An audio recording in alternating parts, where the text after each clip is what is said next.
Hi everybody and welcome to Your Bikes on my channel series which I like so much. Today, Jarret from Canada, regards to you my friend, is showing us his garage with 3 bikes. What I like the most about this episode is Jarret's approach to buying, building and upgrading the bikes. He doesn't necessarily have the newest stuff, but his racing, time trialing and cyclocross bikes are just awesome. So let's just roll the tape, and remember, you are all invited to show your bikes to the world. All the info in the description. Let's watch it. Hi, Sick Biker community and Danny. I'd like to present to you my bike or bikes. I just have a couple of bikes, a cyclocross bike, road bike, and time trial bike that have a lot of interchangeable parts, and I really like how they mesh together. So I thought I'd do one video covering all 3. I'm in Canada, so this is a couple of Canadian bikes. The first is my Norco. It's a CRR3. It's a 2011 that I purchased in 2013.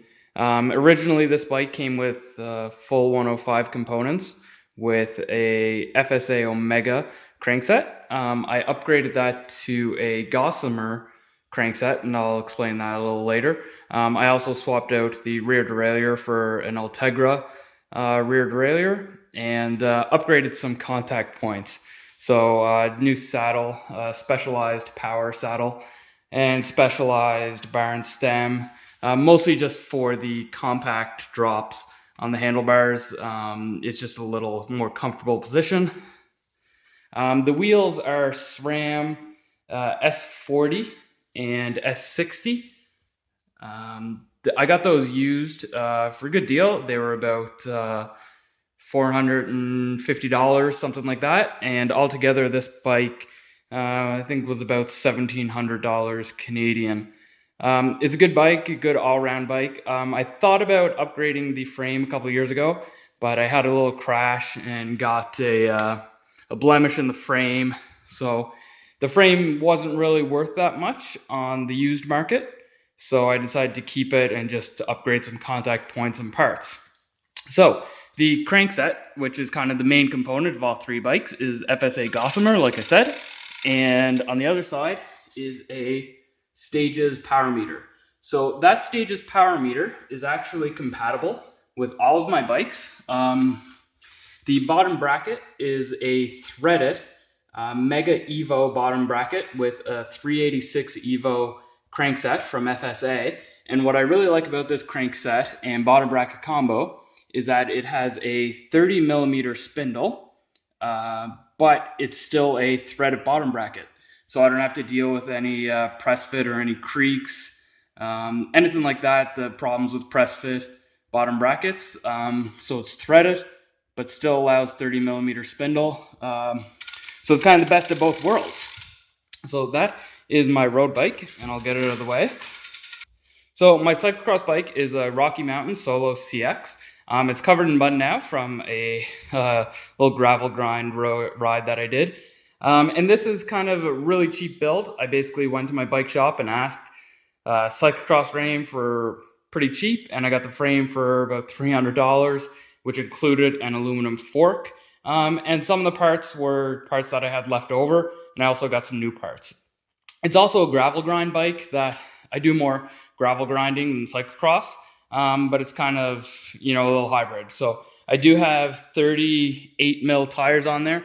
They're Schwalbe CX comps, and they're too wide for cyclocross races. I also have a pair of mud tires that are compatible. So I'll put those on for races, but the bike itself is just kind of a standard aluminum cyclocross bike. But again, we have the FSA crankset. This one, different gear ratio. So this is actually a 46-34. It says 36, but I actually swapped out the inner ring for a 34. And on the back, we have a 11-34 in the back. The derailleur is a non-series Shimano. So I think it's compatible or comparable to a 105. But that just allows me to get that up to that 34 tooth in the back. I was previously running some 105. I do have SPD pedals on this bike, and right now it doesn't have any left side crank arm, because I swap that between my bikes. Sometimes if I don't want to run a power meter, I'll just throw any left side crank arm on there. But for the most part, it's good. Again, we have a threaded bottom bracket, Mega Evo with the 386 Evo crankset, specialized Riva saddle. It's just cheap saddle. And I have Shimano CX50 cantilever brakes.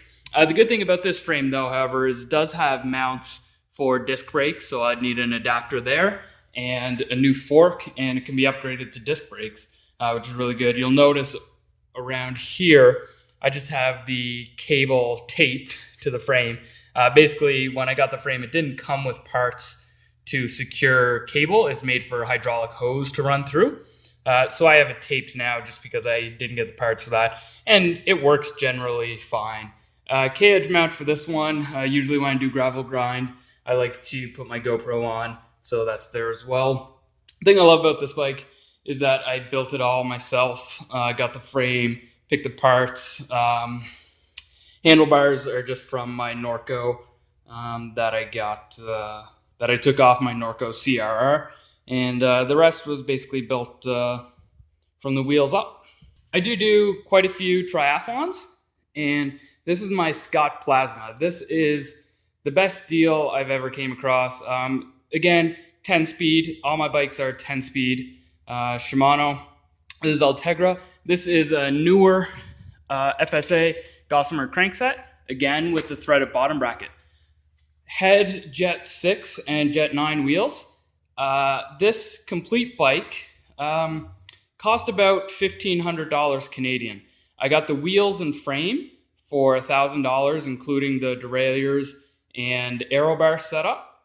But I upgraded the aero bar setup from a profile design set to these Pro Missile alloy bars, which is really great. They're alloy, so they were a lot cheaper than the carbon. Altogether, the aero bar setup cost me about $300. I have front water bottle mount, but buried underneath there is a Missile Evo stem, and that's a carbon stem with routing for the front cable. Ideally, I'd like to upgrade the brakes to something like a tri-rig brake to really make it a little more sleek. But again, this bike is one that I more or less built from the ground up, since it only cost $1,000 for the frame and the wheels. I had a lot of room in my budget to upgrade it and make it the way I want. On the back here, I keep this bottle, which has a bottom that I can screw off. So most of the time I just keep some spare tubes, my multi-tool, and some supplies in there. In races, I'll use that for hydration, and use this part in here to store a tube with some tire levers, and that's it. So when I race, I don't carry a multi-tool. I just keep a tube, a flat kit in there, and hydration front, back, and I'll take off that water bottle cage for races. All of my chains that I have, again, threaded bottom bracket, FSA Gossamer chain set, all compatible with my Stages power meter, so I can swap that between any bikes. But for all of my bikes, I also wax my chains.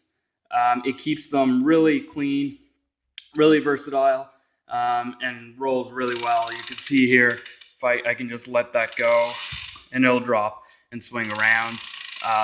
It's very, very efficient, very fast. I also have Hawk Racing jockey wheels. They're kind of hard to see. They're in back there. And yeah, so those are my bikes.